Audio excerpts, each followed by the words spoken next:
मैं रामनिवास आज आपको एम.एन. राय के नव मानवतावाद या फिर कहना चाहिए मानववाद के बारे में जो उनके विचार हैं उस पर आपसे चर्चा करूंगा। तो इसमें पहले तो हम ये देखेंगे कि राय का जो चिंतन है, दर्शन है, को अनेक नामों से जाना जाता है, जैसे नवमानववाद, वैज्ञानिक मानववाद, समग्र मानववाद या फिर रेडिकल ह्यूमनिज्म आदि अनेक नामों से जाना जाता है। और इसमें जो राय के शब्द, रॉय साहब के खुद के जो शब्द हैं उसमें परंपरागत मानववाद ये बताने में असमर्थ रहा कि क्यों और कैसे व्यक्ति पर इस बात के लिए निर्भर रहा जा सकता है कि वह विवेकशील एवं नैतिकता से व्यवहार करेगा। तो ये एक इसमें खास बात है और इसी में आगे स्वयं राय के ही विचार हैं, उनका विश्लेषण है कि परंपरागत मानववाद की ये जो कमी थी उसका लाभ उठाते हुए व्यवहार में हर व्यवस्था में व्यक्ति को संप्रभुता से वंचित किया गया और व्यवहार में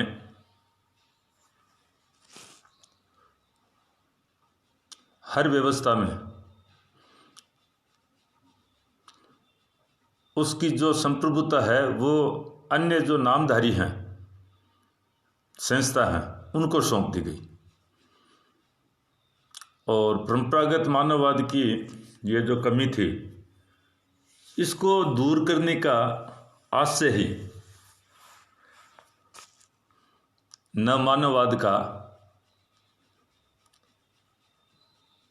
अर्थ है। तो इसमें हम देखते हैं कि थोड़ा शब्दों का और हम विश्लेषण करते हैं कि उग्र मानववाद है, रेडिकल ह्यूमनिज्म है। इसमें जो उग्र है, उग्र का मतलब यहाँ पर क्या है, तो उग्र का यहाँ पर अर्थ है कि एक जो विषय होता है उसको मूल रूप में समझना और मानव मात्र का मूल निसंदेह स्वयं मानव ही है। तो ये जो इसमें प्रयास किया गया है, इसलिए निसंदेह इसे उग्र मानववाद कहा जाता है कि एक जो कोई भी विषय है उसको मूल रूप से समझना और मानव मात्र का मूल क्या है, स्वयं मानव ही है। तो इसको अच्छी प्रकार से समझना।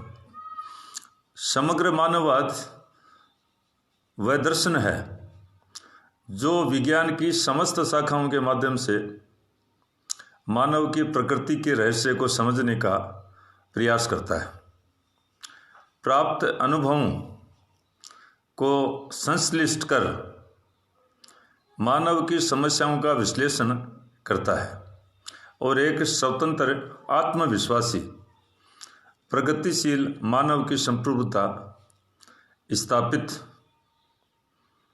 करने का एक विवेक सम्मत कोशिश करता है, प्रयत्न करता है, प्रयास करता है। और स्वयं राय ने कहा है, मानववाद जो कि आधुनिक विज्ञान द्वारा प्रदत्त ज्ञान से सूचित है, नया समग्र मानववाद है। इसे ही नवमानववाद की संज्ञा दी जाती है, कहा जाता है। अब थोड़ा सा हम मानव के बारे में उसको संपूर्ण प्रकार से समझने के लिए उसके हर पहलू को ध्यान में रखते हुए, जैसे एम.एन. राय साहब ने एक जगह कहा है कि मानव मानव जाति का मूल है, man is the root of mankind. मानव है वो मानव जाति का मूल है। मानव ने ऐसा कुछ किया है, ऐसा कुछ निर्माण किया है जो महान है, और इससे भी कुछ महान की रचना करना उसकी नियति है। वो इससे भी और ज़्यादा महान कार्य करेगा, ये उसका डेस्टिनेशन है, डेस्टिनेट है और नियति है। और यही हम एक आशा करते हैं, यही हमारी आशा है। तो ये एम.एन. राय साहब ने कहा है। जैसे कुछ अन्य विद्वान हैं, प्रोटोगोरस, मानव प्रत्येक वस्तु का मापदंड है, man is the measure of all things. एक जगह जैसे प्रोटोगोरस ने कहा है, प्रत्येक व्यक्ति को स्वयं में बसने दो, लीन होने दो, late everyone occupy with himself. स्वयं का अध्ययन या फिर कहना चाहिए खोज करने दो और स्वयं को सद्गुणी बनाओ। Study your self and make your self virtuous, ये भी प्रोटोगोरस ने कहा है। तो इस प्रकार से मनुष्य को संपूर्ण प्रकार से समझने के लिए मनुष्य मानव है, उस पर पूरा ध्यान केंद्रित करना ही, उसको हर प्रकार से कंप्लीटली उसको समझना, स्टडी करना ही राय साहब का एक लक्ष्य था। अब जो एम.एन. राय का जो नवमानववाद है उसकी कुछ विशेषताएं हैं जिनको हम एक एक करके यहाँ पर मैं आपके सम्मुख रखने जा रहा हूँ। जैसे एक विशेषता यह है कि ये मानव की स्वतंत्रता प्राप्ति का आंदोलन है। एम.एन. राय साहब मानव में पूरा विश्वास करते हैं और ये मानव को हर प्रकार से उसकी बौद्धिकता, योग्यता, जो अब तक केवल कुछ अलग वर्ग के लोगों का उस पर अधिकार था, वो सर्वसुलभ कि हर जो भी मनुष्य है उसमें बड़ा वो सारी योग्यताएं रखता है, उसको बस वो वातावरण मिलना चाहिए। तो ये एक प्रकार का बौद्धिक और सामाजिक आंदोलन था। तो ये जो नवमानववाद है, ये मानव की स्वतंत्रता, उसको हर प्रकार से स्वतंत्र किया जाए, कोई बंधन नहीं होना चाहिए। तो इस प्रकार की स्वतंत्रता प्राप्ति का आंदोलन इसको कहा जा सकता है। दूसरा, व्यक्ति और राज्य के बीच नवीन संबंध। जैसे उस समय, उससे पहले कि नव मानववाद व्यक्ति और राज्य के पारस्परिक संबंधों का तर्कसम्मत विश्लेषण करता है। राय के खुद के शब्दों में उन्होंने खुद स्वयं ने कहा है, मानववादी राजनीति का उद्देश्य केवल इतने से ही सिद्ध हो जाएगा यदि वह किसी के द्वारा भी व्यक्ति को धोखा देकर एक मूक पशु की भांति जहाँ चाहे धकेल दिया जाने को नितांत असंभव बना दे। जैसे कई बार कुछ व्यक्ति दूसरों को के साथ धोखा करके, उनको और फरेब करके और खुद आगे निकल जाते हैं, खुद अधिकार कर लेते हैं, जबकि वो वहाँ तक पहुँचने का सही मायने में देखा जाए तो सही प्रकार से वो वहाँ तक नहीं पहुँचे हैं, और जबकि जो सही थे, योग्यता वाले थे, उनको पीछे छोड़ दिया अनेक प्रकार के कहना चाहिए धोखा देकर या कुछ। तो ये ऐसा इसमें बिल्कुल नहीं होगा। ये जो एक दूसरे को पीछे छोड़कर शोषण करना, ये सब इसमें बंद हो जाएगा। और तीसरा, इसमें प्रोटोगोरस के सिद्धांत की पुनः स्थापना। प्रोटोगोरस ने क्या कहा था कि श्रेष्ठ व्यक्ति श्रेष्ठ राज्य का निर्माण करते हैं। इसको दूसरे प्रकार से, इस प्रकार से हम कह सकते हैं कि जैसे लोग होंगे वैसा ही समाज या राज्य होगा। तो इसमें वो है कि एक अच्छे समाज के लिए पूर्व शर्त है उसकी कि एक श्रेष्ठ व्यक्ति मनुष्य होने चाहिए। और जो तारकुंडे ने लिखा है एक जगह, मानववादी दर्शन का सामाजिक आदर्श एक स्वतंत्र व नैतिक पुरुष व स्त्रियों के समाज की रचना में सहायता देता है। तो ये और मानववाद का सामाजिक दर्शन वर्ग संघर्ष ने अपितु प्रत्येक व्यक्ति के सहयोग का दर्शन है।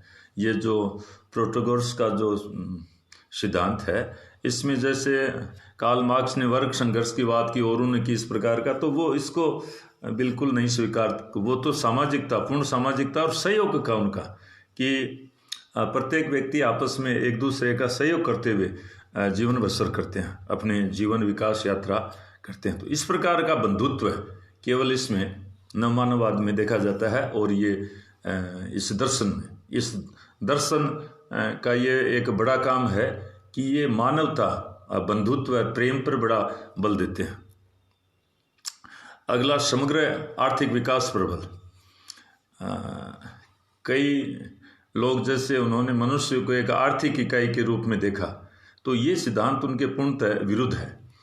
और ये मानते हैं कि एक जो व्यक्ति है, यदि इसको पूर्ण क्षमताओं, उसकी जो पूर्ण क्षमता है कि विकास का पूर्ण अवसर मिले, तो वह उसका जो सम्मिलित सहयोग सबका आपस का है, वो स्वतः ही समग्र आर्थिक विकास का परिचायक होगा। किसी एक का विकास नहीं, सबको हम साथ लेकर चलने में ये दर्शन है। सबको एक कहना चाहिए कि अच्छा आर्थिक जीवन प्राप्त हो। तो ये समग्र आर्थिक विकास कि इसमें वो नहीं कि कुछ एक लोगों के पास ही सारी सुविधाएं हैं, वो सबका ये सब। नैतिक व्यक्ति के प्रतिस्थापना, रिप्लेसमेंट ऑफ मॉरल पर्सन। ये जो नवमानववाद है वो नैतिक व्यक्ति की प्रतिस्थापना। हम जो कई बार कहते हैं ना, ये आदमी बड़ा नैतिक है, व्यक्ति बड़ा नैतिक व्यक्ति है, तो नैतिक का मतलब कि उसमें स्वतः ही वो आत्म प्रेरित के रूप में वो स्वयं अनुशासित है। और वो समाज की बहुत, जैसे कोई दुखी देखता है तो उसकी सेवा करता है। वो केवल अपने लाभ और स्वार्थ के वशीभूत होकर कोई कार्य नहीं करता है, वो सबके हित में अपना हित देखता है। इस प्रकार का एक नैतिक व्यक्ति, तो उस नैतिक व्यक्ति को बनाने का यहाँ पर प्रयास किया जाता है। और उसमें यह है कि मैं भी अच्छा, मुझे पूरा विश्वास है मैं अच्छा बनूंगा, और मुझे ये भी पूरा विश्वास है मैं अच्छा बनूंगा तो सब लोग अच्छे होंगे, तो इस प्रकार से सारा समाज अच्छा हो जाएगा। तो ये नैतिक। विवेकजन्य ज्ञान की खोज। मानव का लक्ष्य ज्ञान की खोज और अब तक के प्राप्त ज्ञान को आत्मसात करना है। रॉय ने अपने रचना 22 थीसिस में कहा है कि स्वतंत्रता की खोज विवेक और भावना के उच्च स्तर पर निरंतरता है। जो विवेक की जो खोज है ना, तो विवेक ने स्वतंत्रता की खोज विवेक और भावना के उस शिखर पर निरंतरता है। यह अस्तित्व के लिए संघर्ष है। सत्य का अन्वेषण उसका परिणाम है। प्रकृति का बढ़ता हुआ ज्ञान मानव में प्राकृतिक घटनाओं और भौतिक एवं सामाजिक पर्यावरण के अत्याचार से उत्तरोत्तर मुक्ति पाने का सामर्थ्य पैदा करता है। तो ये जो विवेकजन्य और सत्य ज्ञान है उसको और जो स्वतंत्रता की खोज विवेक और भावना के उच्च शिखर पर, तो ये कहना चाहिए कि विवेकजन्य ज्ञान जो है उस पर बड़ा बल दिया गया है। और ये ऐसा भौतिक और प्राकृतिक घटनाओं का और सामाजिक पर्यावरण के अत्याचार से उत्तरोत्तर मुक्ति, तो कई बार ये देखने में मिलता है बहुत ज़्यादा अति हो जाती है, तो इसमें उन सब से मुक्ति पाने का सामर्थ्य और ये सत्य ज्ञान की विषय वस्तु है, ये इसमें माना गया है। विवेक जन्य ज्ञान की खोज और उस पर बड़ा बल दिया गया है। और आखिर में इसको हम देखना चाहेंगे कि जीवन का एक दर्शन है। मानववाद को जीवन का दर्शन माना गया है। इसमें तर्क और विवेक को उच्च स्थान पर रखा गया है। नैतिक और वैज्ञानिकता, बुद्धिवाद, स्वतंत्रता, विश्व बंधुत्व और विश्व राज्य, ये इस प्रकार के जो मूल जो सबके भाईचारे में विश्वास करना, ये जो बड़े सिद्धांत हैं, इन सब को इसमें रखा गया है। और कहा है कि एक बंद व्यवस्था नहीं है, नवमानववाद बंद व्यवस्था नहीं है।